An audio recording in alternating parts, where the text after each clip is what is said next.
If you click on the brush tool, shortcut is K, don't ask me why, you can change the size of your brush by the bracket keys, same as in Photoshop, and the feather key by the shift bracket. You can mess around with the exposure. So let's just say I wanted to brighten up this background here.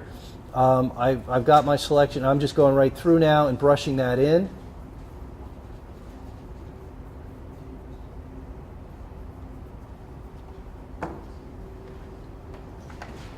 Okay, and you can, after the effect, you can go in. It's not just one thing at a time.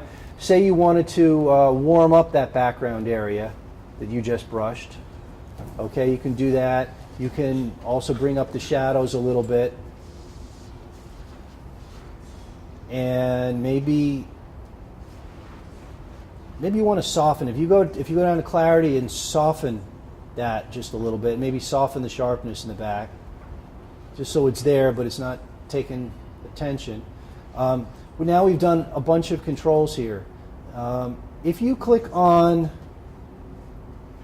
you can independently work any of these controls and change it as you like.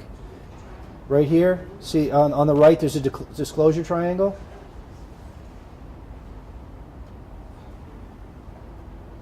I'm going to go back out to full thing. So now the area, you have something called a mount. You can drag this down and it affects all the controls that I did as a unit. Instead of independently controlling exposure or color temperature or whatever, I'm sliding it up and down and you can see it changing in the back. All those controls are changing proportionally to each other.